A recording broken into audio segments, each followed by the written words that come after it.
இன்னைக்கு நாம 2019 ரிலீஸ் ஆன 9 அப்படின்னு சொல்லிட்டு ஒரு வித்தியாசமான சைக்காலஜிக்கல் மலையாள படம் பார்க்க போறோம். இந்த படத்துல ஒரு ஆராய்ச்சி பண்ணும் அப்படின்னு சொல்லிட்டு நம்ம ஹீரோ பையனை கூப்பிட்டு ஹிமாலயாஸ்ல இருக்கக்கூடிய ஒரு பெரிய பில்டிங்ல போயிட்டு ஸ்டே பண்றாரு. அங்க போனது அப்புறமா நம்ம ஹீரோடைய வாழ்க்கையே தலைகீழா மாறுது. நம்ம ஹீரோக்கும் ஹீரோடைய பையனுக்கும் என்ன விஷயம் ஆச்சு, நம்ம ஹீரோ கடைசியா அந்த பிரச்சனையில இருந்து வெளியே வந்தாரா, இது எல்லாத்தையும் தாண்டி படத்துடைய கிளைமேக்ஸ்ல இது வரைக்கும் நீங்க பார்த்தது உண்மையே கிடையாது. இப்போ கடைசியா ஒரு 15 நிமிஷம் பார்க்க போறீங்களே, இதுதான்டா உண்மை, இது பேர் தான்டா ட்விஸ்ட் அப்படின்ற மாதிரி ஒரு விஷயம் பண்ணுவாங்க பாருங்க, சும்மா மிரட்டி விட்டாங்க.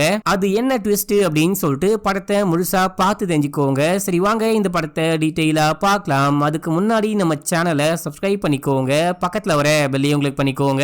வீடியோக்குள்ள போறதுக்கு முன்னாடி ஒரு லைக் போட்டு இந்த வீடியோவை ஸ்டார்ட் பண்ணுங்க மக்களே. இந்த படத்துடைய ஸ்டார்டிங் சீன்லயே நம்ம ஹீரோவையும் ஹீரோவுடைய பையனையும் காமிக்கிறாங்க. நம்ம ஹீரோ ஒரு ஆஸ்ட்ரோபிசிஸ்ட் மக்களே. இப்போ வானத்தை பத்தி நம்ம ஹீரோ சில பல விஷயங்களை பையனுக்கு சொல்லி கொடுத்துட்டே இருக்கும் போது, அப்பா நானும் ஃபியூச்சர்ல உங்களை மாதிரி பெரிய சயின்டிஸ்ட் ஆயிட்டு இந்த உலகத்தை பத்தி எல்லாமே தெரிஞ்சுக்க நினைக்கிறேன் அப்படின்னு சொல்லும் போது, நீ வந்துட்டு இந்த உலகத்தை பத்தி தெரிஞ்சுக்கணும் அப்படின்னா சயின்டிஸ்ட் தான் ஆகணும் அப்படின்ற அவசியம் கிடையாது. கேள்வி கேளு, நீ கேள்வி கேட்க கேட்க கொஞ்சம் கொஞ்சமா ஆன்சர் கிடைக்கும். இந்த உலகத்துல ஆன்சர் இல்லாத கேள்வி அப்படின்னு சொல்லிட்டு எதுவுமே கிடையாது. அங்க வானத்தை பாரு, நீ கேட்கிற எல்லா கேள்விகளுக்கும் அங்கிருந்து உனக்கு ஆன்சர் கிடைக்கும் அப்படின்னு சொல்றாரு. இப்ப அப்படியே நம்ம ஹீரோடைய சின்ன வயசு வாழ்க்கையை காமிக்கிறாங்க. நம்ம ஹீரோ ஸ்கூலுக்கு போறாரு. அங்க ஒரு மிஸ் கிட்ட ஏதோ ஒரு விஷயத்தை கொடுக்குறாரு. இதை இஸ்ரோக்கு சென்ட் பண்ணுங்க அப்படின்னு சொல்றாரு. அவங்களும் பாக்குறாங்க. இவங்களுடைய ஃபேஸை இப்ப நமக்கு காமிக்கல. இப்ப அப்படியே எங்க சீனை கட் பண்ணி ரியல் டைம்ல நம்ம ஹீரோவுடைய பையன் ஸ்கூல்ல இன்னொரு பையனை அடிச்சு காயப்பட்டுட்டான் அப்படின்னு சொல்லிட்டு ஹீரோவை கூப்பிட்டு ஃபாதர் செமையா திட்டுக்கிட்டு இருக்காரு. நானும் பையன் கிட்ட எக்கச்சக்கமான வாட்டி அட்வைஸ் பண்ணிட்டேன், உன்னுடைய பையன் இங்க யார் கூடயும் பழகிறது கிடையாது, யார் கூடயும் பேசுறது கிடையாது, அவன் பாட்னு அமைதியா இருக்கான். இன்னைக்கு இந்த பையன் ஏதோ சொல்லிட்டான் அப்படின்னு சொல்லிட்டு கல்ல தூக்கி மண்டையில அடிச்சு மண்டையை காயப்பட்டுட்டான். இந்த மாதிரி வயலண்டான பசங்களெல்லாம் ஸ்கூல்ல வச்சுக்க முடியாது, அவனை ஏதாவது சைக்காட்ரிக் கிட்ட கூட்டிட்டு போயிட்டு காமிங்க, இந்த ஸ்கூலை விட்டு கூட்டிட்டு போயிடுங்க அப்படின்னு சொல்லிடுறாரு. நம்ம ஹீரோ வந்துட்டு கெஞ்சி கேட்கிறாரு, இந்த ஒரு வாட்டி மட்டும் மன்னிச்சிருங்க, இதுக்கப்புறம் என்னுடைய பையன் இந்த மாதிரி நடந்துக்க மாட்டான், ப்ளீஸ் ப்ளீஸ் அப்படின்னு சொல்லும் போது, இதான் அவனுக்கு லாஸ்ட் வார்னிங், ஆனா அவனை நான் சஸ்பெண்ட் பண்றேன் அப்படின்னு சொல்லி அனுப்புறாரு. இப்ப அப்படியே கார்ல போயிட்டே இருக்கும் போது நம்ம ஹீரோ செமையா திட்டிகிட்டே போறாரு. ஏன்டா அப்படி பண்ணிட்டு இருக்க, உனக்குன்னு சொல்லிட்டு ஸ்கூல்ல யாராவது ஃப்ரெண்ட்ஸ் இருக்காங்களா, யார் கூடயாச்சும் விளையாடுறியா, ஏன் இந்த மாதிரி தனியாவே இருக்க, தனியாவே இருந்து என்ன பண்ண போற அப்படின்னு சொல்லிட்டு பயங்கரமா திட்டிக்கிட்டே போகும்போது, அப்பா அவங்கள எனக்கு பிடிக்கவே இல்லை, எனக்கு அம்மா தான் வேணும், அம்மா தான் வேணும் அப்படின்னு சொல்லிட்டு சீட் பெல்ட்டை கழட்டிட்டு சிக்னல்ல வண்டி நிற்கும் போது இவன் இறங்கி ஓடுறான். அப்போ ஏதோ ஒரு வண்டி இந்த பையன் மேல வந்து முட்டுது அப்படின்ற மாதிரி காமிக்கிறாங்க. இப்ப அப்படியே எங்க சீனை கட் பண்ணா இந்த பையன் ஹாஸ்பிட்டல்ல இருக்கான். இந்த டாக்டர் நம்ம ஹீரோக்கு நல்லா தெரிஞ்ச டாக்டர். இந்த பையனை செக் பண்ணி பாக்குறாரு. செக் பண்ணி பார்த்துட்டு தலை வலிக்குதா கை கால் வலிக்குதா அப்படின்னு சொல்லிட்டு கேட்கும்போது எதுவுமே வலிக்கல, என்னந்தால் மோதவே இல்லை, என்ன மோதத்துக்கு முன்னாடியே பிரேக் அடிச்சு அவரு கீழே வந்துட்டாரு அப்படின்னு சொல்றான். சரி ஓகே, உன்னுடைய அப்பா தான் ரொம்ப பயந்து போயிட்டாரு, அப்பா கிட்ட போயிட்டு பேசு அப்படின்னும் போது, இல்ல அப்பா என் மேல கோவமா இருக்காரு அப்படின்னு சொல்லும் போது, அப்பா அப்படிதான் இருப்பாரு, நீ நிறைய சேட்டை வேலையெல்லாம் பண்ணிட்டு இருக்க இல்லையா, அதனால்தான் இப்போ கோவமா இருக்காரு, மத்தபடி ஒன்னும் கிடையாது, நானே போயிட்டு அப்பா கிட்ட பேசுறேன் அப்படின்னு சொல்லிட்டு இந்த மாதிரி அந்த பையனை எதுவும் சொல்லாத, அவன் அம்மா இல்லாம வளர்ந்துகிட்டு இருக்கான் இல்லையா, அம்மா இல்லாம தனியா ஒரு அப்பா கிட்ட மட்டும் வளரக்கூடிய சில குழந்தைங்களுக்கு இந்த மாதிரி சில மென்டல் ப்ராப்ளம்ஸ்லாம் இருக்கும், நீ தான் கொஞ்சம் அட்ஜஸ்ட் பண்ணிட்டு அந்த பையன் கூட கொஞ்சம் டைம் ஸ்பெண்ட் பண்ண பாரு அப்படின்னு சொல்லி அட்வைஸ் பண்றாரு. இப்ப அப்படியே சீனை கட் பண்ணா நம்ம ஹீரோ கிளம்பி ஆபீஸ் போறாரு. நம்ம ஹீரோக்கு 2 அசிஸ்டன்ட் இருக்காங்க. இவங்க என்ன விஷயம் கண்டுபிடிச்சிருக்காங்க அப்படின்னா, கூடிய சீக்கிரமே ஒரு காமெண்ட், நம்ம பூமியை பாஸ் ஆகி போகுது, பாஸ் ஆகி போனதுக்கு அப்புறமா 9 நாளைக்கு எந்த எலக்ட்ரிக்கல் எக்யூப்மெண்ட்டும் ஒர்க் ஆகாது, போனு வாட்ச் அப்படி அப்படின்னு சொல்லிட்டு எந்த விஷயமும் ஒர்க்கே ஆகாது. இது உங்களுக்கு தெரிஞ்ச விஷயம் தான். அந்த வால் நட்சத்திரம் நம்ம பூமியை கடக்கும் போது டெபிரி வந்துட்டு பூமிக்குள்ள ஒழுக வாய்ப்பு இருக்கு, முக்கியமா இந்தோ சைனா பார்டர்ல உள்ள வாய்ப்பு இருக்கு அப்படின்னு சொல்லும் போது அதுக்கு வாய்ப்பு ரொம்ப கம்மி தான். 99% அந்த டெபிரிஸ் எல்லாமே கடலுக்குள்ள விழுந்து எந்த பிரச்சனையும் இல்லாம போயிடும், நீங்க அதை பத்தி கவலைப்படாதீங்க, ஆனா நீங்க கண்டுபிடிச்சது ரொம்ப பெரிய விஷயம் தான் அப்படின்னு சொல்றாரு. அப்புறம் நம்ம இனாயத் கான் சார் வந்துட்டு இந்தியாவுக்கு வந்திருக்காரா, உங்களை மீட் பண்ண வாய்ப்பு இருக்கு, இந்த ஆபீஸ்க்கு வர வாய்ப்பு இருக்கு அப்படின்ற மாதிரி ஒரு ரூமர் போயிட்டு இருக்கு. ஒருவேளை அவர் வந்து உங்களை மீட் பண்ணாரு அப்படின்னா கொஞ்சம் ரெக்கமெண்ட் பண்ணி எங்க 2 பேருக்கும் ஒரே ஒரு செல்ஃபி மட்டும் எடுத்து கொடுக்க முடியுமா அப்படின்னு சொல்லிட்டு கேட்கும்போது, 5 வருஷம் நான் அவர் கூட வேலை பார்த்தேன், ஒரு வாட்டி கூட செல்ஃபி எடுக்கவோ போட்டோ எடுக்கவோ அவருக்கும் சரி எனக்கும் சரி டைமே இல்ல, ஒரு வாட்டி கூட நானும் கேட்டது கிடையாது, பார்க்கலாம் அப்படின்னு சொல்றாரு. இப்ப அப்படியே சீனை கட் பண்ணா நம்ம ஹீரோ பையனை கூப்பிட்டு ஹீரோயினுடைய சமாதியை போயிருக்காரு. இன்னைக்கு ஹீரோவுடைய மனைவியுடைய நினைவு நாள், அதாவது இந்த பையன் பிறக்கும் போதே அவங்க அம்மா இறந்து போயிட்டு இருப்பாங்க. இங்க இன்னொருத்தர் ஃபேமிலியோட வந்திருக்காரு. இந்த சடங்கெல்லாம் முடிஞ்சதுக்கு அப்புறமா அவர் கிளம்பி போறாரு. நம்ம ஹீரோ பின்னாடி முன்னாடியே போயிட்டு அவன் ஒரு சின்ன பையன் வந்துட்டல்ல அட்லீஸ்ட் ஒரு ஹாயாச்சு சொல்லிட்டு போனா என்ன, ஏன் ஸ்ட்ரேஞ்சர் மாதிரி பேசாம நீ பாட்டுன்னு போயிட்டு இருக்க அப்படின்னு சொல்லிட்டு கேட்கும் போது, இங்க பாரு என்னுடைய தங்கச்சியை உன்னை லவ் பண்றேன், உன்னை கல்யாணம் பண்ணிக்க போறேன் அப்படின்னு சொல்லும் போது அவளை விட நான் ரொம்ப சந்தோஷப்பட்டேன். நீ ரொம்ப நல்ல பையன், என் தங்கச்சியை ரொம்ப நல்லா பாத்துப்ப அப்படின்னா கல்யாணம் பண்ணி கொடுத்தேன். கல்யாணம் பண்ணி எல்லாமே நல்லா தான் போச்சு. ஆனா உன் பையன் இருக்கான் பாரு, அந்த விஷம் பிறக்கும் போது என் தங்கச்சி இறந்தே போயிட்டா. அதுக்கப்புறம் அந்த சம்பவத்துக்கு அப்புறமா நம்ம எல்லாரும் ஒன்னா இருக்கும் போது ஒரு நாள் என் பையனை பிடிச்சி உன்னுடைய பையன் மொட்டை மாடல இருந்து தள்ளி விட்டு கால் உடைஞ்சு இப்ப அவனால எதுவுமே பண்ண முடியாம என் பையனை வீல் சேர்ல உட்கார வச்சு தள்ளிக்கிட்டு இருக்கேன். உன் பையன் நல்லா தானே இருக்கான், நல்லா தானே நடந்துகிட்டு இருக்கான். நான் இப்ப கூட சொல்றேன், அந்த பையனை நீ உன் கூடவே வச்சுக்கிட்டு உன்னுடைய வாழ்க்கையை நீ கெடுத்துக்கிட்டு இருக்க. உன்னுடைய பையன் ஒரு பயங்கரமான சாத்தான், என் பையனை இந்த மாதிரி பண்ணிட்டான், உன்னுடைய மனைவிய கொலை பண்ணிட்டான், இப்போ உன்னுடைய வாழ்க்கையவும் கொஞ்சம் கொஞ்சமா அழிச்சுக்கிட்டு இருக்கான் அப்படின்னு சொல்ல, இந்த மாதிரிலாம் பேசாத, அவன் என்னதான் இருந்தாலும் என்னுடைய பையன், அவன் ஒரு சாதாரண பையன் தான், கொஞ்சம் குறும்பா இருக்கான் அப்படின்னு சொல்லும் போது உன் பையனை நீயே மெச்சுக்கோ அப்படின்னு சொல்லிட்டு நம்ம ஹீரோடைய மச்சான் அங்க இருந்து கிளம்புறாரு. இப்ப அப்படியே சீனை கட் பண்ணா நம்ம ஹீரோடைய பையனுடைய பர்த்டே அப்படின்னு சொல்லிட்டு பார்ட்டிக்கு எல்லாரும் வந்திருக்காங்க. பையனும் சந்தோஷமா தான் கேக்க கட் பண்றான். நம்ம ஹீரோக்கு ரொம்ப சோகமா இருக்கு அப்படின்னு சொல்லிட்டு தனியா வந்திருக்காரு. ஏன்னா இன்னைக்கு தான் இந்த பையனுடைய பிறந்த நாள், நம்ம ஹீரோயினுடைய இறந்த நாள் அப்படின்னு சொல்லிட்டு தனியா வந்து சோகமா இருக்கும் போது நம்ம ஹீரோடைய ஃப்ரெண்டு அந்த டாக்டர் வந்துட்டு, உன்னுடைய மனைவி இறந்து 7 வருஷம் ஆகுது, இதுக்கப்புறமும் நீ தனியா தான் வாழ்க்கையை கழிக்க போறியா, உன் பையனுக்கு ஒரு அம்மா வேணும் அப்படின்ற விஷயத்தை தாண்டி உனக்கு ஒரு துணை வேணும், எவ்வளவு நாள் தான் உன்னால தனியா வாழ முடியும் அப்படின்னு சொல்லிட்டு கேட்கும் போது, ஆனி மாதிரி யாரும் வரமாட்டாங்க, என்னால ஆனிய மறக்க முடியாது அப்படின்னு சொல்றாரு. நீ ஏன் ஆனி மாதிரியே ஒரு பொண்ணை தேடி கண்டுபிடிக்க கூடாது, உனக்கு ஒரு நல்ல மனைவியா, ஆடம்க்கு ஒரு நல்ல அம்மாவா அப்படின்னு சொல்லும் போது ஆனி மாதிரி யாரும் வரமாட்டாங்க அப்படின்னு சொல்றாரு. அப்படியே நம்ம ஹீரோயினை பத்தி ஹீரோ யோசிச்சு பாக்குறாரு. இப்ப அப்படியே எங்க சீனை கட் பண்ணா நாளைக்கு ஈவினிங் தான் அந்த காமெண்ட் வந்துட்டு பூமி கிட்ட பாஸ் ஆக போகுது. 9 நாளைக்கு எந்த எலக்ட்ரானிக்கல் எக்யூப்மெண்ட்டும் ஒர்க் பண்ணாது அப்படின்ற காரணத்தினால சாப்பாடு பொருட்களும் கிடைக்காது அப்படின்னு சொல்லிட்டு சூப்பர் மார்க்கெட் முழுக்க மக்கள் கூட்டம் நிரம்பி ஒழிஞ்சுகிட்டு இருக்கு. நம்ம ஹீரோ அவருடைய டீமோட சேர்ந்துட்டு ஏதாவது ஷாப்பிங் பண்ணலாம் அப்படின்னு சொல்லிட்டு போயிருக்காரு. அங்க போனா இவரால ஒண்ணுமே வாங்க முடியல, எக்கச்சக்கமான கூட்டமா இருக்கு. இப்போ எதுக்காக என்னமோ இன்னையோட உலகமே அழிய போற மாதிரி மக்கள் கூட்டம் அலைமோதிக்கிட்டு இருக்காங்க, இவ்வளவு விஷயம் வாங்குறாங்க அப்படின்னு சொல்லிட்டு ஹீரோ கூட இருக்க பொண்ணு கேட்க, 9 நாளைக்கு எந்த எலக்ட்ரானிக்கல் எக்யூப்மெண்ட்டுமே ஒர்க் ஆகாது, போனு, வாட்ச், காரு, பஸ், ட்ரெயின், கப்பல், ஏரோப்ளைன் அப்படின்னு சொல்லிட்டு எதுவுமே ஒர்க் ஆகாது, டிரான்ஸ்போர்டேஷன் இருந்தா மட்டும்தான் நமக்கு உணவு பொருளே கிடைக்கும். அப்படி இருக்கும் போது 9 நாளைக்கு எதுவுமே நடக்காது இல்லையா, அதனால தான் மக்கள் பயந்துட்டு வந்து வாங்குறாங்க. நீங்க கவலைப்படாதீங்க, இந்த சூப்பர் மார்க்கெட்டுடைய ஓனர் என்னுடைய ஃப்ரெண்டு தான், நான் உங்களுக்காக தனியா அமுச்சு வைக்க சொல்றேன், லிஸ்ட் மட்டும் எனக்கு வாட்ஸ்அப் பண்ணுங்க அப்படின்னு சொல்றாரு. அடுத்த சீன்ல நம்ம ஹீரோ ஒரு செமினார் அட்டெண்ட் பண்றாரு. இப்போ கடந்து போக போற அந்த வால் நட்சத்திரத்தை பத்தி பொதுமக்கள் ஸ்டூடெண்ட்ஸ் எல்லாம் கேள்வி மேல கேள்வி கேட்பாங்க. நம்ம ஹீரோ ஆன்சர் பண்றாரு. இப்போ பூமியை கடந்து போற இந்த வால் நட்சத்திரம் பூமிக்குள்ள ஒழுக வாய்ப்பு இருக்கு, பூமியே அழிய வாய்ப்பு இருக்கு அப்படின்ற மாதிரிலாம் நிறைய கட்டுக்கதை இருக்கு, அதை பத்தி நீங்க என்ன சொல்றீங்க அப்படின்னு சொல்லிட்டு கேட்கும் போது, இது அடிக்கடிக்க கிளம்புற கட்டுக்கதை தான், 2012 உலகமே அழிஞ்சு போயிடும் அப்படின்னு சொன்னாங்க, அது போல எக்கச்சக்கமான விஷயங்கள் சொல்லிட்டே இருப்பாங்க, என்ன விஷயம் நடக்குது அப்படின்னு சொல்லிட்டு வெயிட் பண்ணி பார்க்கலாம். ஆனா இப்போதைக்கு உலகம் அழிய வாய்ப்பே கிடையாது. அது மட்டும் இல்லாம இந்த உலகத்தை அழிக்க வெளியே இருந்து ஒரு வால் நட்சத்திரம் வரணும் அப்படின்ற அவசியம் கிடையாது, நம்ம இருக்கோம் இல்லையா, நம்ம மனுஷ இனம் இருக்கோம் இல்லையா, நம்மளே பாதி அழிச்சிடுவோம் அப்படின்னு சொல்றாரு. அடுத்து ஒருத்தர் கேள்வி கேட்கிறாரு, இந்த வால் நட்சத்திரம் மூலியமா ஏதோ ஏலியன் நம்ம பூமியை அட்டாக் பண்ண வாய்ப்பு இருக்கு, பூமிக்கு வர வாய்ப்பு இருக்கு அப்படின்னு சொல்றாங்க, இது எந்த அளவுக்கு உண்மை அப்படின்னு சொல்லிட்டு கேட்கும் போது, மனித இனம் நமக்கு தெரியாத புரியாத விஷயங்களை பார்த்து பயந்துகிட்டே இருப்போம், ஏலியன்ஸ் இருக்காங்களா இல்லையா அப்படின்னு சொல்லிட்டு கேட்டீங்கன்னா நமக்கு உண்மையிலேயே தெரியாது, அதுக்கான ஆன்சர் நமக்கு தெரியவே தெரியாது. ஒருவேளை ஏலியன் அப்படி அந்த வால் நட்சத்திரம் மூலியமா நம்ம பூமிக்கு வருது அப்படின்னா நம்ம வேணா அதுகிட்ட பேசி பார்க்கலாம் அப்படின்னு சொல்லிட்டு சர்காஸ்டிக்கா அந்த விஷயத்தை அப்படியே முடிக்கிறாரு. இப்ப அப்படியே எங்க சீனை கட் பண்ணி கான் அப்படின்னு சொல்லிட்டு ஒரு மிகப்பெரிய சயின்டிஸ்ட் நம்ம ஹீரோக்கு குரு மாதிரி, அவர் வந்து நம்ம ஹீரோவை மீட் பண்றாரு. நம்ம ஹீரோ அப்படியே ஆச்சரியப்பட்டு போயிட்டாரு, நீங்களா என்ன பார்க்க வருவீங்க அப்படின்னு சொல்லிட்டு நான் நினைச்சு கூட பார்க்கல, என்ன சர்ப்ரைஸ் அப்படின்னு சொல்லிட்டு கேட்கும் போது, ஒரு முக்கியமான விஷயம், ஒரு சின்ன வேலை கொடுக்கலான்னு வந்தேன் அப்படின்னு சொல்றாரு. என்ன வேலை அப்படின்னு சொல்லிட்டு கேட்கும் போது, நீ இதுக்கு முன்னாடி இமயமலை போயிருக்கியா அப்படின்னு சொல்லிட்டு கேட்க, போனது கிடையாது அப்படின்னு சொல்றாரு. போய் பாரு, உலகத்திலேயே அப்படி ஒரு இடத்த இதுக்கு முன்னாடி நீ பார்த்திருக்கவே மாட்ட, அங்க இருக்க காத்து, அங்க இருக்க மக்கள், அந்த மலை பகுதி எல்லாமே ஒரு மாதிரி வித்தியாசமா இருக்கும். நான் டைம் மேகசினுக்காக இப்ப வரப்போற அந்த வால் நட்சத்திரத்தை பத்தி ஒரு ஆர்டிகல் கொடுக்குறேன் அப்படின்னு சொல்லியிருக்கேன், ஆனா அந்த ஆர்டிகல்ல என்னால எழுத முடியாது, நான் கிளம்பி சைனா போறேன், சைனால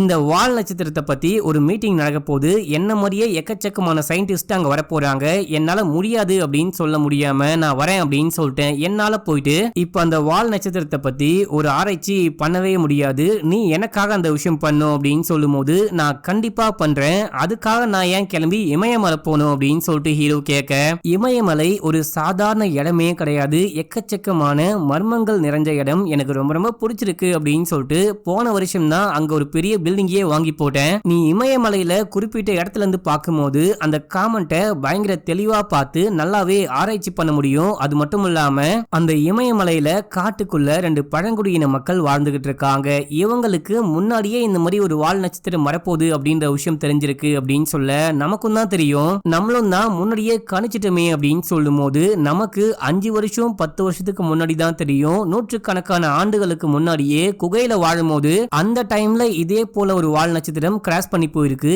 இதே வால் நட்சத்திரம் கண்டிப்பா திரும்பி வரும், அது வந்து பூமியை கிராஸ் பண்ணி போகும்போது வானமே ரெட் கலர்ல மாறும் அப்படின்ற அளவுக்கு நோட் பண்ணி வச்சிருக்காங்க. அவங்க காட்டுக்குள்ள அந்த குகைக்குள்ள என்ன விஷயம்லாம் வரைஞ்சு வச்சிருக்காங்களோ அது அப்படியே அச்சடிச்ச மாதிரி மறுபடியும் நடக்க போகுது. நீ டீமை கூப்பிட்டு அங்க போயிட்டு ஸ்டே பண்ணி 9 நாள் அங்கேயே இருந்து ஆராய்ச்சி பண்ணி எனக்கு ரிப்போர்ட் சப்மிட் பண்ணும், 8 நாள் நீ பாத்துக்கோ, 8வது நாள் முடியும் போது நானே கிளம்பி வரேன் அப்படின்னு சொல்ல, 8வது நாள் உங்களால எப்படி வர முடியும், ஏன்னா எந்த வெஹிக்கிளும் தான் ஓடாதே அப்படின்னு சொல்லும் போது அதை நான் பாத்துக்கிறேன் அப்படின்னு சொல்றாரு. இப்ப அப்படியே எங்க சீன் கட் ஆகுது, நம்ம ஹீரோ பையனையும் கூப்பிட்டு இன்னும் ஒரு 4 பேரையும் கூப்பிட்டு இங்க இருந்து கிளம்பி இமயமலைக்கு போறாரு. முக்கியமா இந்த கான் சொன்னாரு பாத்தீங்களா, அவருடைய அந்த வீட்டுக்கு போறாரு, மத்த எல்லாரும் வெளியே ஸ்டே பண்ண போறாங்க, நம்ம ஹீரோவும் ஹீரோவுடைய பையனை மட்டும் இந்த வீட்டுல ஸ்டே பண்ண போறாங்க.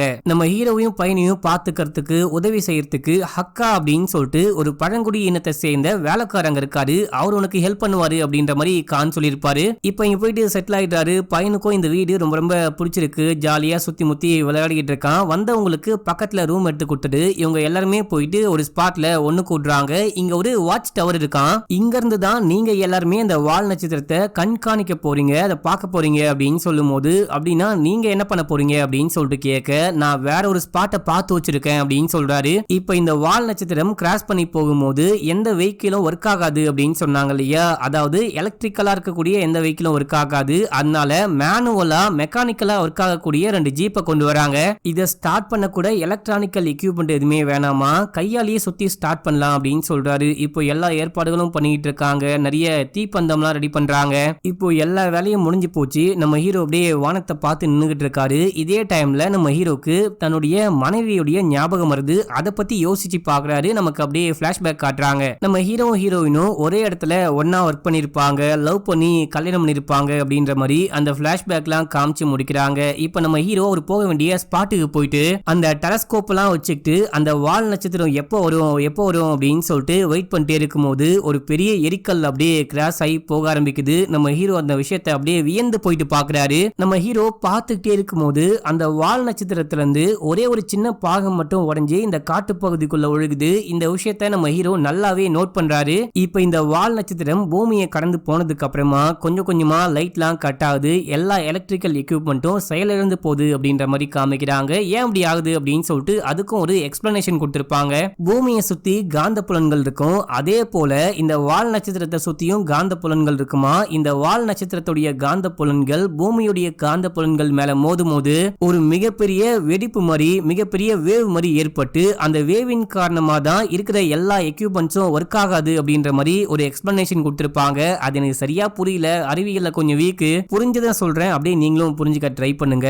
இப்ப அந்த வால் நட்சத்திரம் ஒரு பாகம் உடைஞ்சு மட்டும் காட்டுக்குள்ள விழுந்துச்சு பாத்தீங்களா, அதை நம்ம ஹீரோ நோட் பண்ணிட்டு காட்டுக்குள்ள போறாரு. அப்படி காட்டுக்குள்ள போயிட்டே இருக்கும்போது இவரை யாரோ ஃபாலோ பண்றாங்க அப்படின்ற மாதிரி தெரியுது. இதே டைம்ல நம்ம ஹீரோவை யாரோ அட்டாக் பண்றாங்க. நம்ம ஹீரோ மயக்கம் போட்டு கீழே விழுகிறாரு. மயக்கம் தெளிஞ்சு பார்க்கும்போது அங்க ஒரு பொண்ணு மயக்கமாய் கிடக்குறா. இந்த பொண்ணு யாரு, இந்த பொண்ணு எப்படி இங்க வந்தா அப்படின்னு சொல்லிட்டு ஹீரோக்கு ஒண்ணுமே புரியல. நம்மள மாதிரியே இந்த பொண்ணு காமெண்ட்டை பார்த்துட்டு வந்துருப்பா போல அப்படின்னு சொல்லிட்டு மயக்கமா இருக்க இந்த பொண்ணை தூக்கிட்டு போயிட்டு வண்டிக்குள்ள போட்டுட்டு இந்த பொண்ணுடைய பேக் அங்க இருக்கும், அந்த பேகை தூக்கி வண்டிக்கு பின்னாடி போட்டு இந்த பொண்ணை கூட்டிட்டு வீட்டுக்கு போறாரு. வீட்டுக்கு போயிட்டு படுக்க வச்சுட்டு பையனை பார்க்க பையன் விளையாடிட்டு இருக்கான். இப்ப அப்படியே வெளியே வராரு. ஹக்கா வானத்தையே பார்த்துக்கிட்டு இருக்காரு. அந்த வால் நட்சத்திரம் கிராஸ் ஆகி போனதுக்கு அப்புறமா அது கிராஸ் ஆன அது ஒரு தடைய மாதிரி தெரியுது, பார்க்கவே அழகா இருக்குல்ல. இப்படி ஒரு விஷயத்த வாழ்க்கையிலேயே முதல் முறையா பாக்குறேன் அப்படின்னு சொல்லும் போது அழகா இருக்கோ இல்லையோ, ஆனா இது ஆபத்துக்கான அறிகுறி அப்படின்னு சொல்லிட்டு ஹக்கா சொல்றாரு. நீங்க எதுவும் பயப்படாதீங்க, எதுவும் நடக்காது, 9 நாள்ல எல்லாமே பழைய மாதிரி மாறிடும் அப்படின்னு சொல்லும் போது சரி ஓகே நான் கிளம்புறேன், காலை வந்து குக் பண்றேன் அப்படின்னு சொல்லிட்டு ஹக்கா அங்கிருந்து போயிடுறாரு. இப்போ ஜீப்புக்கு வீட்டுக்கு பின்னாடி பக்கமா இருந்து ஏதோ புகை வந்துகிட்டு இருக்கு, என்ன புகை வருது அப்படின்னு சொல்லிட்டு போயிட்டு பார்க்கும்போது அந்த பொண்ணுடைய பேக்குள்ள தான் புகை வருது. உள்ளுக்குள்ள என்ன இருக்குன்னு பார்த்தா ஒரு எரிக்கல்லு அப்படியே உடஞ்சு போயிட்டு அங்க விழுந்துச்சு பாத்தீங்களா. அந்த எரிக்கல்ல தூக்கி இந்த பொண்ணு பேக்குள்ள போட்டு வச்சிருக்கா. இந்த பொண்ணு எதுக்காக எரிக்கல்ல தூக்கி பேக்குள்ள போட்டு வச்சிருக்கா அப்படின்னு சொல்லிட்டு நம்ம ஹீரோ ஆர்வ கோளாறுல அந்த எரிக்கல்ல தொட ட்ரை பண்ணும்போது செம சூடா இருக்கு. உள்ளுக்குள்ள போயிட்டு கிளவுஸ் எல்லாம் போட்டுட்டு வந்து இந்த எரிக்கல்ல தூக்கிட்டு போயிட்டு பத்திரமா வைக்கிறாரு. இப்ப அந்த குட்டி பையன், அப்பா என்ன விஷயம் பண்றீங்க, நம்ம விளையாடலாமா அப்படின்னு சொல்லிட்டு வந்து கேட்கும்போது, டேய் டைம் ஆயிடுச்சு, முதல்ல போயிட்டு தூங்கு, உன்னை யார் இங்க வர சொன்னா அப்படின்னு சொல்லிட்டு திட்டி அமிச்சிடுறாரு. மறுநாள் காலையில இந்த பையன் தூங்கி ஏஞ்சி அப்பா கிட்ட விளையாடலாம் அப்படின்னு சொல்லிட்டு வரும்போது, ஏஞ்சி இங்க ஏன்டா வர, முதல்ல போயிட்டு பல் தேய்டா அப்படின்னு சொல்லிட்டு திட்டி அனுப்புறாரு. இந்த பையனை பார்க்கும் போதுதான் ஹீரோ திட்டிகிட்டே இருக்காரு அப்படின்ற மாதிரி காமிக்கிறாங்க. இப்ப அப்படியே அந்த பொண்ணு கண்ண முழிக்கிறா. உனக்கு என்னமாச்சு, யார் கூட வந்த, நேத்து நைட்டு அந்த காட்டுக்குள்ள மயக்கம் போட்டு கீழே விழுந்து கிடந்த, நான் தான் உன்னை தூக்கிட்டு வந்து ட்ரீட்மெண்ட்லாம் கொடுத்து படுக்க வச்சிருக்கேன், நீ யாரு, உன் பேர் என்ன அப்படின்னு சொல்லிட்டு கேட்கும்போது, என்னுடைய பேரு ஈவா, நான் ஃப்ரெண்ட்ஸோட அந்த காமெண்ட்டை பார்க்கலாம் அப்படின்னு சொல்லிட்டு வந்தேன், வந்தா செம கூட்டமா இருந்துச்சு, சரி தனியா காட்டுக்குள்ள போயிட்டு எங்கேயாச்சும் பார்க்கலாம் அப்படின்னு சொல்லிட்டு வரும்போது தான் ஏதோ என் முதுகுல டமால்னு வந்து பட்டு நான் மயக்கமாயிட்டேன், அது மட்டும் தான் எனக்கு ஞாபகம் இருக்கு அப்படின்னு சொல்லும் போது, உன் முதுகுல விழுந்தது ஏதோ கிடையாது, அது அந்த காமெண்டோடைய ஒரு சின்ன பாகம் தான், கீழே விழுந்த பாகத்தை நீ எதுக்கு தூக்கி பேக்குள்ள போட்டு வச்சிருந்த அப்படின்னு சொல்லிட்டு கேட்கும்போது, அது எனக்கே தெரியல அப்படின்னு சொல்றாங்க. சரி அந்த காமெண்டோடைய பாகத்தை தூக்கி நான் தான் பத்திரமா வச்சிருக்கேன், அதனால உனக்கு எந்த பிரச்சனையும் இல்லையே அப்படின்னு சொல்லிட்டு கேட்கும்போது, நீங்க ஆராய்ச்சிலாம் பண்றீங்க, அதை பத்திரமா வச்சுக்கோங்க, ஒன்னும் பிரச்சனை கிடையாது, ஆனா எனக்கு ரொம்ப தலைவலிக்குது அப்படின்னு சொல்லும் போது, நீங்க ரெஸ்ட் எடுங்க, இங்க இருக்க வேலைக்காரு அவர் பேரு ஹக்கா, நான் வந்துட்டு சாப்பாடு கொண்டு வந்து கொடுக்க சொல்றேன், அப்புறம் இங்க நான் மட்டும் இல்லாம என் பையன் ஆடமும் ஸ்டே பண்ணிருக்கான், பயங்கர குறும்புக்கார பையன், ஏதாவது சேட்டை பண்ணிட்டே இருப்பான், கொஞ்சம் அட்ஜஸ்ட் பண்ணிக்கோங்க அப்படின்னு சொல்லிட்டு அந்த வேலைக்கார கிட்ட போயிட்டு, இந்த மாதிரி ஈவா அப்படின்ற ஒரு பொண்ணை கூட்டு வந்திருக்கேன், அந்த பொண்ணு வந்துட்டு மயக்கத்துல இருக்கா, சாப்பிட ஏதாவது கொடுங்க, நான் போயிட்டு வந்ததுக்கு அப்புறமா ஈவினிங்கா அந்த பொண்ணை கூட்டிட்டு போயிட்டு எங்க போகணுமோ அங்க இறக்கி விட்டு வந்துடலாம் அப்படின்னு சொல்லிட்டு நம்ம ஹீரோ பையன்கிட்ட போயிட்டு, தம்பி மேல ஈவா அப்படின்னு சொல்லிட்டு ஒரு பொண்ணு இருக்கா, அந்த பொண்ணுக்கு கொஞ்சம் உடம்பு சரியில்லை, தொல்லை பண்ணாம இருந்தா நல்லா இருக்கும் அப்படின்னு சொல்லிட்டு மறுபடியும் கிளம்பி காட்டுக்குள்ள போறாரு. அங்க காட்டுக்குள்ள போயிட்டு வேற ஏதாவது பொருள் கிடைக்குமா அப்படின்னு சொல்லிட்டு, அதாவது அந்த விண்கல் உடஞ்சி இங்க விழுந்துச்சு பாத்தீங்களா, அதனுடைய வேற பாகம் ஏதாவது கிடைக்குமா அப்படின்னு சொல்லிட்டு பார்த்துட்டே இருக்கும்போது அங்க ஒரு மிருகம் வருது, இது ஹைனா நினைக்கிறேன், கரெக்டா சொல்றனா இல்லையா அப்படின்னு சொல்லிட்டு கரெக்டான பேரை கமெண்ட்ல சொல்லுங்க. அந்த ஹைனா ஹீரோவை அட்டாக் பண்ண பாக்குது. நம்ம ஹீரோ பயந்துட்டு அங்கிருந்து ஓடுறாரு. அந்த வண்டியை எப்படியோ ஸ்டார்ட் பண்ணிட்டு மறுபடியும் இந்த கோட்டைக்கே வந்துடுறாரு. இந்த பக்கம் அப்படியே ஆடம காமிக்கிறாங்க. இவன் மேல போறாங்க. ஈவா கண்ணு முடிச்சு, யார் தம்பி நீ அப்படின்னு சொல்லிட்டு கேட்கும்போது, நான் ஆடம் அப்படின்னு சொல்றா. ஆமா ஆமா உன்னுடைய அப்பா சொன்னாரு, என்ன கையில வச்சிருக்க அப்படின்னு சொல்லிட்டு கேட்கும்போது, இது என்னுடைய ஸ்லிப் புக் அப்படின்னு சொல்றான். சரி கூட நான் பாக்குறேன் அப்படின்னு சொல்லிட்டு வாங்கி பார்க்கும்போது அதுல இந்த பையனும் அம்மாவும் மட்டும் இருக்க மாதிரி இருக்கு, அப்பாவை காணும், ஏன்டா அப்பாவை வரவே இல்லை அப்படின்னு சொல்லிட்டு கேட்கும்போது, அப்பா எப்ப பார்த்தாலும் வேலை வேலைன்னு பிஸியா இருப்பாரு, என் கூட கொஞ்சம் கூட விளையாடவே மாட்டாரு, எனக்கு அம்மா தான் பிடிக்கும் அப்படின்னு சொல்லும் போது, இங்க உனக்கு ஃப்ரெண்ட்ஸ் யாரும் இல்லையா அப்படின்னு சொல்லிட்டு கேட்கும்போது, யாரும் இல்லை அப்படின்னு சொல்றான். நம்ம வேணா ஃப்ரெண்ட்ஸா இருக்கலாமா அப்படின்னு சொல்லிட்டு கேட்கும்போது, ஓ கண்டிப்பா இருக்கலாம் அப்படின்னு சொல்லிட்டு இந்த பையன் ஏஞ்சி அப்படியே விளையாட ஆரம்பிக்கிறான். ரெண்டு பேரும் விளையாடுறாங்க. இந்த விஷயத்த ஹீரோ பாக்குறாரு. இப்ப நம்ம ஹீரோ போயிட்டு அந்த விண்கல்லுடைய பாகத்தை கொண்டு வந்தாரு பாத்தீங்களா, அதை பார்க்கும்போது அது இன்னமும் கலந்துகிட்டு இருக்கு. இவர் ஒரு மாதிரி ஆச்சரியத்தோட பாத்துக்கிட்டு இருக்காரு. அப்படியே அன்னைக்கு நைட் ஆகுது. ஹக்கா குக் பண்றாரு. குக் பண்ணும்போது, நீங்க இருந்து கிளம்புங்க அப்படின்னு சொல்லிட்டு இந்த பொண்ணு போயிட்டு சொல்ல, பரவாயில்ல நான் வேலையை முடிச்சுட்டு போறேன் அப்படின்னு சொல்றாரு. அதெல்லாம் ஒண்ணும் வேணாம், நான் வந்துட்டேன்ல, இதுக்கப்புறம் நான் பாத்துக்கிறேன், நீங்க முதல்ல இங்க இருந்து கிளம்புங்க அப்படின்னு சொல்லும் போது அவர் ஒரு மாதிரி வியடா பாத்துட்டு அங்கிருந்து போயிடுறாரு. அடுத்து ஈவாவும் ஆடமும் செம ஜாலியா விளையாடிட்டு இருக்காங்க. நீ வேற ஏதாவது வரைஞ்சி வச்சிருக்கியா அப்படின்னு சொல்லிட்டு கேட்கும்போது, எனக்கு புக்கை விட செவுத்துல வரைஞ்சாதான் ரொம்ப ரொம்ப பிடிக்கும், ஆனா செவுத்துல வரைஞ்சாதான் அப்பாக்கு சுத்தமா பிடிக்காது அப்படின்னு சொல்லும் போது, பரவாயில்ல உனக்கு என்ன பிடிக்குமோ அதை போயிட்டு பண்ணு அப்படின்னு சொல்லும் போது, அப்படியா உண்மையாவா அப்படின்னு சொல்லிட்டு கேட்கும்போது, ஆமாண்டா தம்பி அப்படின்னு சொல்லும் போது இவனும் சந்தோஷமா போயிட்டு செவுறு முழுக்க வரைய ஆரம்பிக்கிறான். இப்ப அப்படியே எங்க சீனை கட் பண்ணி ஹீரோவை காமிக்கிறாங்க. நம்ம ஹீரோ வானத்தை பார்த்து ஏதோ ஆராய்ச்சி பண்ணிட்டு இருக்காரு. அந்த டைம்ல இந்த பொண்ணு வந்து அப்படியே பேச்சு கொடுக்க ஆரம்பிக்கிறா. ஓகேமா நீ ஓகேவா, நல்லா இருக்கியா அப்படின்னு சொல்லிட்டு கேட்கும்போது, ரொம்ப நல்லா இருக்கேன் அப்படின்னு சொல்றாங்க. உன்னுடைய ஃப்ரெண்ட்ஸ்லாம் இப்போ நீ சொன்ன இடத்துல இருப்பாங்களா அப்படின்னு சொல்லிட்டு கேட்கும்போது, நாங்க ஸ்டே பண்ண ஹோட்டல்ல தான் இருப்பாங்கன்னு நினைக்கிறேன் அப்படின்னு சொல்றாங்க. சரி ஓகே நீ எங்க இருந்து வர, உன்னுடைய ஊர் எது அப்படின்னு சொல்லிட்டு கேட்கும்போது, அது ரொம்ப தூரம், நான் சொன்னா உங்களுக்கு கண்டிப்பா புரியாது அப்படின்னு சொல்றாங்க. சரி அப்பா அம்மா என்ன பண்றாங்க, நீ எதுக்காக இந்த ஊருக்கு வந்த அப்படின்னு சொல்லிட்டு கேட்கும்போது, அப்பா அம்மா மேல போயிட்டாங்க அப்படின்னு சொல்லிட்டு மேல காமிக்கிறா. சாரிமா இறந்து போயிட்டாங்களா, சரி ஓகே நாளைக்கு காலைல நானே உன்னை கூட்டிட்டு போயிட்டு அந்த ஹோட்டல்ல டிராப் பண்றேன் அப்படின்னு சொல்றாரு. மறுநாள் காலையில அந்த காமெண்ட்டை போயிட்டு பார்க்கும்போது அது கொஞ்சம் கொஞ்சமா சூடு கம்மியாயிருக்கு. இப்ப இதை தூக்கி சேஃபா ஒரு இரும்பு பெட்டிக்குள்ள போட்டு வண்டிக்குள்ள தூக்கி வைக்கிறாரு. இந்த பொண்ணையும் கூப்பிட்டு அந்த ஹோட்டல்ல போயிட்டு இறக்கி விடலாம் அப்படின்னு சொல்லிட்டு கிளம்பும் போது போற வழியில பாலம் உடைஞ்சு போச்சு அப்படின்னு சொல்லிட்டு இந்த பொண்ணை கூட்டிட்டு போயிட்டு அந்த ஹோட்டல்ல இறக்கி விட முடியல. நம்ம ஹீரோ மறுபடியும் இந்த பொண்ணை வீட்டுக்கே கூட்டிட்டு வந்துடுறாரு. நீ இங்கேயே ஸ்டே பண்ணு, அந்த பாலம் சரியானதுக்கு அப்புறமா போ அப்படின்னு சொல்லும் போது இந்த பொண்ணு ரொம்ப தேங்க்ஸ் அப்படின்னு சொல்றா. இப்ப நம்ம ஹீரோ வீட்டுக்கு கூட்டு வந்ததுக்கு அப்புறமா இந்த பொண்ணு போயிட்டு பாத்டப்ல உட்கார்ந்துட்டு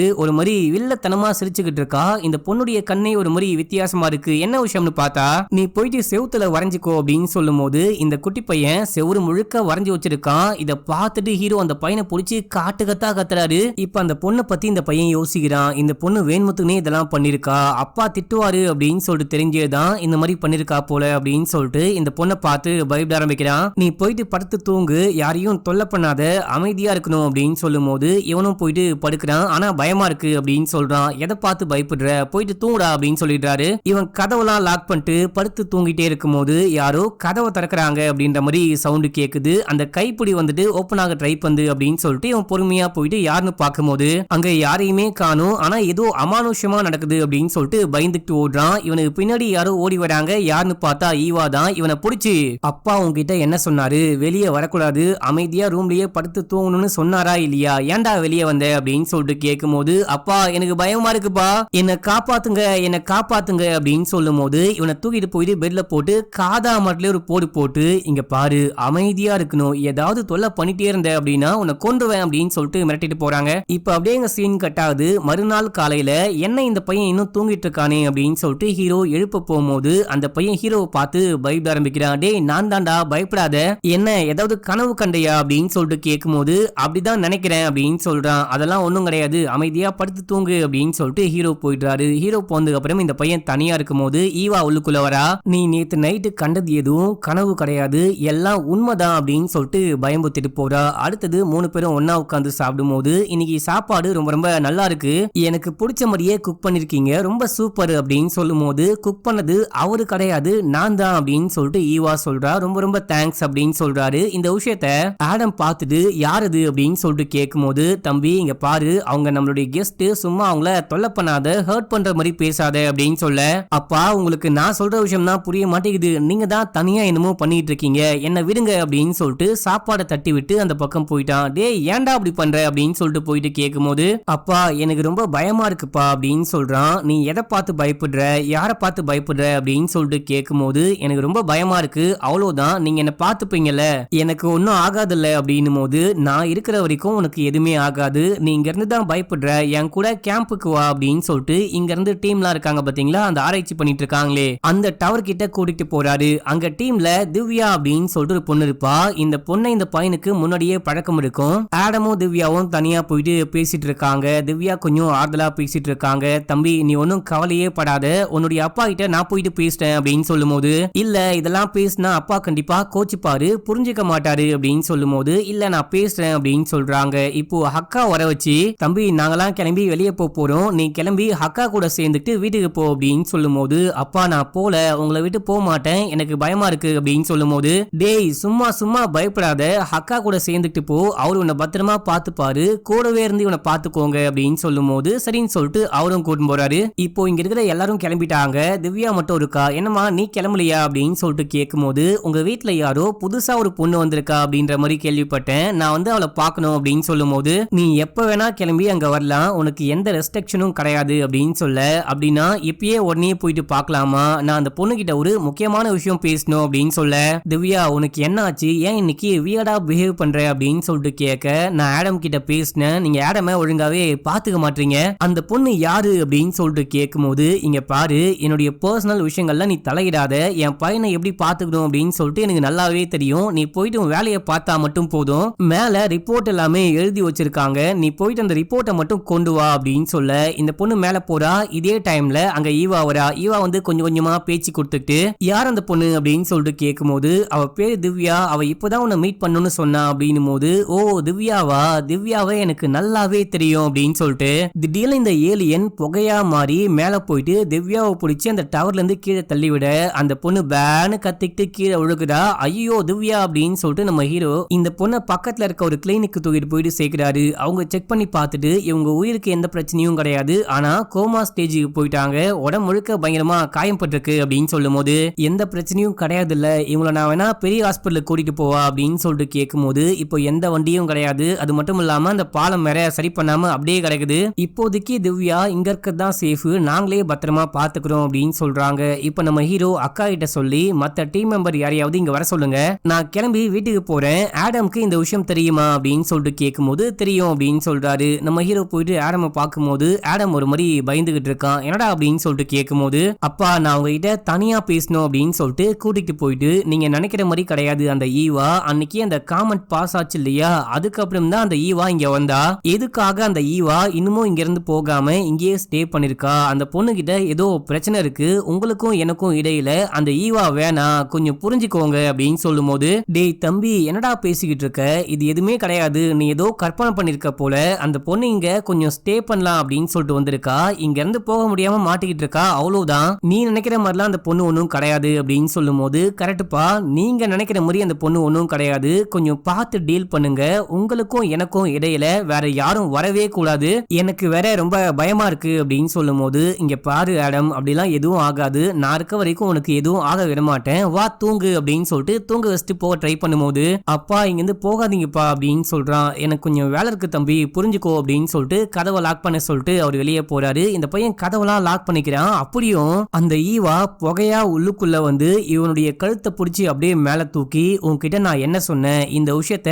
வெளியே யார்ட்டையும் சொல்லாத, நான் திரும்ப வருவேன், திரும்ப வந்து உன்னை கொன்று வேண்டா அப்படின்னு சொல்லிட்டு மிரட்டிட்டு போனேன், அப்பயும் கேட்காம அவர்கிட்ட சொல்லி வச்சிருக்க, இன்னும் கொஞ்ச நாள் தான், 9வது நாள் இந்த பிரச்சனை எல்லாம் முடியும் போது நான் உன்னை கூட்டிட்டு போயிடுவேண்டா அப்படின்னு சொல்லிட்டு இவன் அப்படியே கீழே போட்டு அங்கிருந்து வெளியே போயிடுறாங்க. இப்ப அப்படியே எங்க சீன் கட்டாது. மறுநாள் காலையில நம்ம ஹீரோ கிளம்பி திவ்யாவை பார்க்கலாம் அப்படின்னு சொல்லிட்டு ஹாஸ்பிட்டலுக்கு போயிருக்காரு. அங்க கூட இருக்கிற இன்னொரு பையன் இருக்கான், அவங்க கிட்ட திவ்யாக்கு என்னாச்சு அப்படின்னு சொல்லிட்டு கேட்கும்போது, தலையில முதுகுல கையில கால்ல அப்படின்னு சொல்லிட்டு இருக்கிற எல்லா இடத்துலயுமே காயம் பட்டு எலும்பே உடஞ்சு போயிருக்கு, அந்த பொண்ணு இப்போ கோமால இருக்கா, இதெல்லாம் இருக்கட்டும் அந்த பொண்ணு எப்படி கீழே விழுந்தா அப்படின்னு சொல்லிட்டு கேட்கும்போது, ஆக்சுவலா என்ன ஆச்சு அப்படின்னே தெரியல, நான் அங்கதான் இருந்தேன், அந்த பொண்ணு தவறி கீழே விழுந்துட்டா அப்படின்னு சொல்லும் போது, கிடையவே கிடையாது, அங்க என்னமோ சம்திங் ராங்கா நடந்திருக்கு, அந்த பொண்ணு கண்டிப்பா தவறி விழுகல அப்படின்னு சொல்லும் போது, இங்க பாரு உனக்கு தெரிஞ்சா நீ பார்த்தா மட்டும் பேசு, பார்க்காம பேசாத அப்படின்னு சொல்லிட்டு நம்ம ஹீரோ அங்கிருந்து கிளம்பிடுறாரு. அன்னைக்கு நைட் அப்படியே காமிக்கிறாங்க, அக்கா வேலை முடிஞ்சிச்சு அப்படின்னு சொல்லிட்டு கிளம்ப ட்ரை பண்றாரு.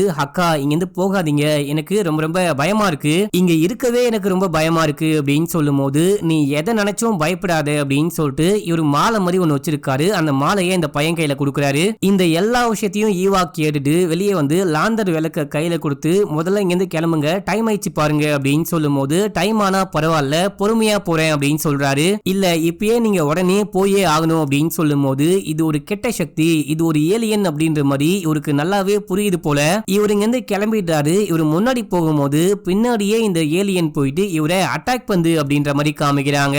இப்ப அப்படியே எங்க சீன் கட்டாது. நம்ம ஹீரோ கிளம்பி வீட்டுக்கு வராரு. இதே டைம்ல ஹீவா போயிட்டு லிப்ஸ்டிக் நல்லா மேக்கப் எல்லாம் போட்டுட்டு நம்ம ஹீரோயே குருன்னு பாத்துட்டு இருக்கா. நம்ம ஹீரோ வந்து உட்கார்ந்துட்டு மனைவிய பத்தி யோசிச்சுக்கிட்டு இருக்காரு. நான் உன்னை ரொம்ப ரொம்ப மிஸ் பண்றேன் ஆனி அப்படின்னு சொல்லும் போது, நானும் தான் உங்களை ரொம்பவே மிஸ் பண்றேன் அப்படின்னு சொல்லிட்டு ஈவா அந்த ஆனி மாதிரியே நம்ம ஹீரோடைய கண்ணுக்கு தெரிய ஆரம்பிக்கிறா. நான் பாத்துக்கிறேன், நீங்க ரொம்ப கவலையா இருக்கீங்க, ரொம்ப கஷ்டத்துல இருக்கீங்க, உங்க கஷ்டம் எல்லாமே எனக்கு ரொம்ப நல்லாவே புரியுது, இந்த கஷ்டம் எல்லாத்துக்கும் அந்த பையன் மட்டும்தான் காரணம், ஆடம் மட்டும்தான் காரணம், முதல்ல அவன் பிறக்கும் போது நீங்க என்ன மிஸ் பண்ணீங்க, அதுக்கப்புறம் உங்க வாழ்க்கையவே மிஸ் பண்ணி வச்சிருக்கீங்க, இவன் ஒருத்தன் இந்த ஆடம் மட்டும் உங்க வாழ்க்கையில இல்ல அப்படின்னா நீங்க ரொம்ப ரொம்ப சந்தோஷமா இருப்பீங்க, நீங்க எட்ட வேண்டிய உயரம் இன்னமும் அதிகமா இருக்கு, நான் போகும்போது அவனை கையோட கூட்டிட்டு போயிடுறேன், நானும் அவனும் ஒன்னா இருக்கும், நீங்க சந்தோஷமா இருங்க அப்படின்னு சொல்லும் போது, இல்ல நீ ஆனி கிடையாது, இது எல்லாமே என்னுடைய கற்பனை அப்படின்னு சொல்லிட்டு ஆனியை பிடிச்சி தள்ளி விடும்போது அது ஈவாவா மாறுது. அது மட்டும் இல்லாம இந்த பொண்ணுடைய கண்ணு அப்படியே ஒரு மாதிரி ரத்த கலரியா ஒரு மாதிரி எரியற மாதிரி மாற நம்ம ஹீரோக்கு தூக்கி வாரி போடுது. இவ பொண்ணே கிடையாது, இவ மனுஷியே கிடையாது, இது ஒரு அமானுஷ்யமான சக்தி போல, இது ஒரு ஏலியன் போல அப்படின்னு சொல்லிட்டு நம்ம ஹீரோ பையனை தேடி ஓடும்போது, பையன் அப்பா வருவாரு அப்படின்னு சொல்லிட்டு முன்னாடியே கெஸ் பண்ணி வச்சிருக்கான் போல, பேக மாட்டிக்கிட்டு இருக்கான். வாடா தம்பி போலாம் அப்படின்னு சொல்லிட்டு கூட்டிட்டு போயிட்டு வண்டி மேல ஏத்தி அப்படியே இங்க இருந்து அந்த கேம்ப் கிட்ட போறாரு. இப்ப அப்படியே எங்க சீன் கட்டாது. மறுநாள் காலையில விடியுது. நம்ம ஹீரோ அந்த கண்ணாடி போட்ட பையன்கிட்ட இந்த பையனை ஒப்படைச்சிட்டு, ஆடம பத்திரமா பாத்துக்கோ, நான் போயிட்டு ஏதாவது உதவி கொண்டு வரேன் அப்படின்னு சொல்லிட்டு கிளம்புறாரு. சார் ஏதாவது ப்ராப்ளமா அப்படின்னு சொல்லிட்டு கேட்கும் போது ஹீரோ பேசாம அங்கிருந்து கிளம்புறாரு. இப்போ வேகமா வண்டியை ஓட்டிட்டு போயிட்டே இருக்கும் போது இந்த வண்டிக்கு முன்னாடி ஈவா வரா. நம்ம ஹீரோ வண்டி அந்த பொண்ணு மேல முட்டக்கூடாது அப்படின்னு சொல்லிட்டு திருப்புவாரு. பயங்கரமா ஆக்சிடென்ட் ஆகுது. அங்கேயே நம்ம ஹீரோ மயக்கமாகறாரு. இந்த பக்கம் அப்படியே அந்த அசிஸ்டன்ட்டையும் நம்ம ஆடமையும் காமிக்கிறாங்க. எங்கடா தம்பி போனவனுடைய அப்பாவை ஆள காணும் அப்படின்னு சொல்லிட்டு கேட்கும்போது எனக்கு தெரியல அப்படின்னு சொல்றான். சரிவா நம்ம போயிட்டு பார்க்கலாம் அப்படின்னு சொல்லிட்டு இங்கிருந்து ஜீப் எடுத்துட்டு கிளம்புறாங்க. போயிட்டே இருக்கும்போது போற வழியில ஒரு மாடு ஒண்ணு இறந்து போய் கிடக்குது. இந்த பக்கம் போக முடியாது போல அப்படின்னு சொல்லிட்டு இந்த கண்ணாடி போட்ட பையன் வண்டியை விட்டு இறங்க ட்ரை பண்ணும்போது அங்கிள் என்னை விட்டு போகாதீங்க, எனக்கு ரொம்ப பயமா இருக்கு அப்படின்னு சொல்லும் போது டேய் நான் இங்க தாண்டா இருக்கேன், அந்த மாட்டுக்கு என்ன விஷயம் ஆச்சுன்னு பாக்குறேன், இந்த பக்கம் போக முடியுமான்னு பாக்குறேன் அப்படின்னு சொல்லிட்டு மாட்டுக்கிட்ட போறான். இதே டைம்ல இங்க ஈவாவை பார்த்து இந்த பையன் பயப்பட ஆரம்பிக்கிறான். கத்துன குத்திருவேன் அப்படின்ற மாதிரி சிக்னலை காமிச்சிட்டு அங்க இருந்து ஒரு ஆயுதத்தை கொண்டு போயிட்டு அந்த கண்ணாடி போட்ட பையனுடைய மண்டைக்கு மேலேயே ஓங்கி ஒரு போடு. அவள் தான் அந்த பையன் மயக்கமாயிட்டான். இந்த பக்கம் குட்டி பையன் காரை விட்டு இறங்கி காட்டுக்குள்ள ஓட ஆரம்பிக்கிறான். டே ஆடம் நில்லு நில்லு அப்படின்னு சொல்லிட்டு ஈவா விடாம பின்னாடியே விரட்டிட்டு போகும்போது இந்த பையன் ஓடி அப்படியே காட்டுக்குள்ள அந்த காட்டுவாசிகள்லாம் வாழக்கூடிய பகுதிக்கு போயிட்டான். அங்க போயிட்டு கீழே விழுக அந்த ஹக்கா கொடுத்தாரு பாத்தீங்களா, அந்த மாலை கீழே விழுகுது. இந்த மாலையை பார்த்த உடனே ஹக்கா கொடுத்த மாலையா அப்படின்னு சொல்லிட்டு இந்த காட்டுவாசி மக்கள் இவனுக்கு ஹெல்ப் பண்றாங்க. அந்த ஏலியன் ஒரு மாதிரி இந்த பையனை பார்த்துட்டு உன்னை சும்மா விட மாட்டேன் அப்படின்ற மாதிரி அங்கிருந்து கிளம்பிடுறா. இந்த பக்கம் அப்படியே நம்ம ஹீரோவை காமிக்கிறாங்க. நம்ம ஹீரோ கண்ணை முடிச்சு பையனை தேடி ஊர் முழுக்க அங்க இங்கன்னு போறாரு. கடைசியா இந்த பக்கம் வரும்போது இந்த வண்டியை பாக்குறாரு. இந்த வண்டியில இருந்து ஆடம் இறங்கி இந்த பக்கம் போயிருக்கான் போல அப்படின்னு சொல்லிட்டு அந்த பேகை கண்டுபிடிக்கிறாரு. அதுக்கப்புறம் அந்த குடிசை பகுதிகள் கிட்ட வராரு. அங்க வந்து பார்க்கும்போது இங்க என்னமோ ஒரு பெரிய சம்பவம் நடந்திருக்கு. கூடாரமா இருக்கு. ஆடம் அப்படின்னு சொல்லிட்டு கூப்பிட்டு கூடாரமா போயிட்டு தேடும் போது ஒரு கூடாரத்துல நம்ம ஹீரோடைய பையனும் அதுக்கப்புறம் அந்த ஹக்காவும் இருக்காங்க. நம்ம ஹீரோ ஹக்காவை எழுப்ப ட்ரை பண்றாரு. ஹக்கா நம்ம ஹீரோவை பார்த்தே பயப்படுறாரு. இதே டைம்ல ஆடமை தூக்கி ஆடமை எழுப்பிட்டு வெளியே போகும்போது அந்த பையன் இவரை பார்த்து பயந்து அங்கிருந்து ஓட ஆரம்பிக்கிறான். டே ஆடம் நான் உன்னுடைய அப்பாடா, நான் தாண்டா அப்படின்னும் போது அவன் பயந்துட்டு ஓடுறான். நம்ம ஹீரோ பின்னாடியே போறாரு. அப்போ ஈவா முன்னாடி வந்து நிக்க நம்ம ஹீரோக்கு என்னமோ ஆகுது. அப்படியே மயக்கம் ஆகுறாரு. இப்ப அப்படியே எங்க சீனை கட் பண்ணி மறுநாள் காலையில காமிக்கிறாங்க. இன்னைக்கு 8வது நாள். சொன்ன மாதிரியே இந்த கான் வந்துட்டாரு. நம்ம ஹீரோ கண்ணை முடிக்கிறாரு. கண்ணை முடிச்சு என் பையன் எங்க அப்படின்னு சொல்லிட்டு கேட்கும் போது உன் பையன் எங்க அப்படின்னு சொல்லிட்டு அந்த கேள்விக்கான விடை உனக்கு மட்டும்தான் தெரியும் அப்படின்னு சொல்றாரு. எனக்கு மட்டும்தான் தெரியுமா அப்படின்னு சொல்லிட்டு யோசிச்சு பார்க்கும்போது நைட் அந்த பையனை காப்பாத்த ட்ரை பண்ண அந்த ஈவா கிட்ட இருந்து காப்பாத்த ட்ரை பண்ணும்போது என்ன பார்த்து பயந்து ஓடினா. நான் பின்னாடியே போயிட்டு அவனை பிடிக்க ட்ரை பண்ணும்போது அங்க வந்து ஈவா என்ன அட்டாக் பண்ணிட்டா. அப்புறம் என்ன விஷயம் ஆச்சுனே தெரியல அப்படின்னு சொல்லும் போது நீ காட்டுக்குள்ள மயக்கமா கடந்த அப்படின்னு சொல்லிட்டு அந்த காட்டுவாசி மக்கள் தான் உன்னை இங்க கொண்டு வந்து போட்டு போனாங்க. ஈவா அப்படின்னு சொல்லிட்டு ஒரு கேரக்டரே கிடையாது. உன்னுடைய மனைவி இறந்து போனதுக்கு அப்புறமா நீ வந்துட்டு ஆடம் மேல கொஞ்சம் காண்டாவே இருந்த. அதாவது என் மனைவி இறந்து போனதுக்கு இவன் தான் காரணம், இவனால் தான் வாழ்க்கையில என் மனைவி இல்லாம ரொம்ப ரொம்ப கஷ்டப்பட்டுக்கிட்டு இருக்கேன் அப்படின்னு சொல்லிட்டு ஆள் மனது ஃபீல் பண்ண ஆரம்பிச்சது. இருந்தாலும் அவன் வந்துட்டு உன்னுடைய பையன் அப்படின்னு சொல்லிட்டு நீ வளர்க்க ஆரம்பிச்ச. ஆனா ஆள் மனதுல இருந்த இந்த ஆடம் மேல இருந்த கோவம் கொஞ்சம் கொஞ்சமா பெருசாயிட்டு அந்த காமெண்ட் பாஸ் ஆச்சு இல்லையா, அன்னைக்கு ரொம்ப அதிகமாச்சு. ஈவா அப்படின்னு சொல்லிட்டு ஒரு கேரக்டரே கிடையாது. நீ தான் வந்துட்டு ஈவாவா ஃபீல் பண்ண ஆரம்பிச்ச. அதாவது ஆடம் மேல இருந்த உன்னுடைய வெறுப்பு தான் ஈவாவா மாறிச்சு. நீ வந்துட்டு ஈவாவா ஃபீல் பண்ண ஆரம்பிச்ச. அதாவது இன்னொரு பர்சனாலிட்டியா நம்ம ஹீரோ மாறி இருக்காரு. இங்க ஈவா வரல, அட்டாக் பண்ணல, எதுவுமே நடக்கல. ஈவா அப்படின்னு சொல்லிட்டு ஒரு கேரக்டரே கிடையாது. நான் இங்க வந்து எல்லாத்தையும் பேசினேன். அந்த ஹக்கா இருக்காரு இல்லையா, அவருக்கு செமையா காயம்பட்டு அவர் படுத்த படுக்கையா இருக்காரு. அவரால் பேசவே முடியல. அவரை நீ தான் அட்டாக் பண்ணிருக்க. அதுக்கப்புறம் திவ்யாவை பிடிச்சி நீ தான் தள்ளி விட்டுருக்க. உன்னுடைய பையனையும் நீ தான் அடிச்சிருக்க. இங்க வந்ததுக்கு அப்புறமா அந்த கண்ணாடிக்காரன் உன்னுடைய டீம் அப்படி இப்படின்னு சொல்லிட்டு எல்லா இடத்துலயும் விசாரிச்ச வரைக்கும் நீ மட்டும்தான் ஈவாவை பார்த்திருக்க. ஈவா அப்படின்னு சொல்லிட்டு யாரும் கிடையாது. இதுதான் உண்மை. என்ன விஷயம் ஆச்சு, உன்னுடைய பையன் எங்க இருக்கான் அப்படின்னு சொல்லிட்டு உனக்கு மட்டும்தான் தெரியும், நல்லா யோசிச்சு பாரு அப்படின்னு சொல்லும் போது இத கேட்டு நம்ம ஹீரோக்கு தலையே வெடிச்சிடும் போல இருக்கு. படம் பாக்குற நமக்கே ஒன்னும் புரியாது. அப்படின்னா ஏலியன் கிடையாதா, அப்படின்னா நம்ம ஹீரோக்கு தான் மென்டலி ப்ராப்ளம் இருக்கா அப்படின்னு சொல்லிட்டு பார்க்கும்போது இல்ல நான் ஈவாவை பார்த்தேன் அப்படின்னு சொல்றாரு. நீ பார்த்த, ஆனா நீ பார்த்த விஷயத்த யாருமே பார்க்கவே இல்ல. நீ நல்லா யோசிச்சு பாரு, உனக்கு மட்டும்தான் தெரியும் பையன் எங்க இருக்கான் அப்படின்னு சொல்லிட்டு. நாளைக்கு ஒரு நாள், அதாவது 9ஆம் நாள் மட்டும்தான் உனக்கு டைம். 10ஆம் நாள் காலையில நான் போலீஸ்க்கு கம்ப்ளைண்ட் கொடுத்துருவேன். ஏன்னா உன்னால மிகப்பெரிய இழப்புலாம் இந்த ஊர் மக்களுக்கு ஏற்பட்டிருக்கு. முக்கியமா திவ்யா, அதுக்கப்புறம் அந்த கண்ணாடி போட்ட பையனை அட்டாக் பண்ணிருக்க, ஹக்காவையும் அடிச்சு படுத்த படுக்கையாக்கிட்ட அப்படின்னு சொல்லும் போது நம்ம ஹீரோக்கு ஒரே குழப்பமா இருக்கு. நம்ம ஹீரோ கிளம்பி பையனை தேடுறேன் அப்படின்னு சொல்லிட்டு கிளம்புறாரு. ஊர் முழுக்க அன்னைக்கு முழுக்க அலையறாரு. அன்னைக்கு நைட்டு காட்டுக்குள்ள பையனை தேடி போயிட்டே இருக்கும் போது நம்ம ஹீரோக்கு நல்லாவே தெரியும் ஈவாவை நம்ம இமேஜின் பண்ணல, ஈவா கண்டிப்பா ரியல் தான் அப்படின்னு சொல்லிட்டு, ஈவா எங்க இருக்க அப்படின்னு சொல்லிட்டு கேட்கும்போது அந்த பொண்ணு முன்னாடி வரா.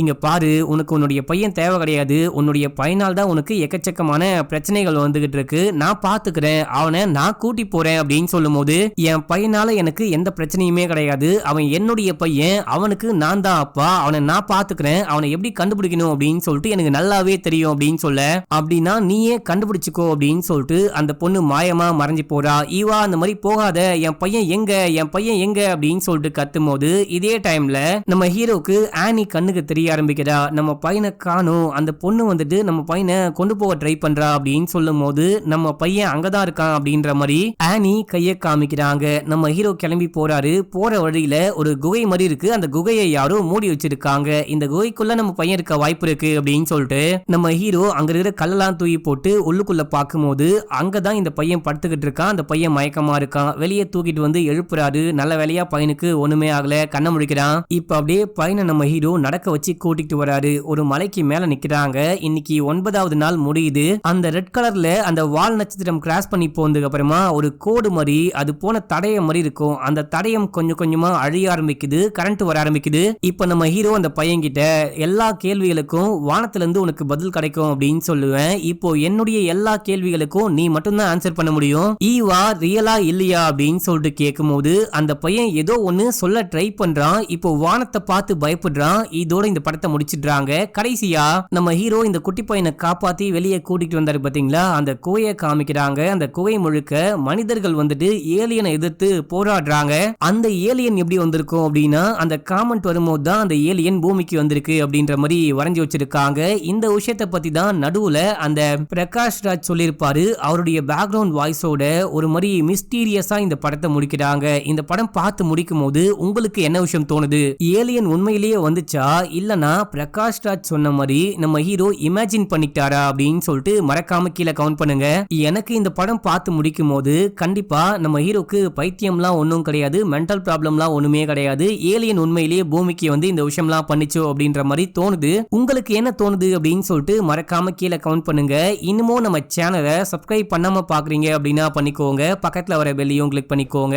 இன்ஸ்டால ஃபாலோ பண்ணாதவங்க ஓடி போயிட்டு ஃபாலோ பண்ணிட்டு வந்துருங்க. ஓகே மக்களே, பாய்.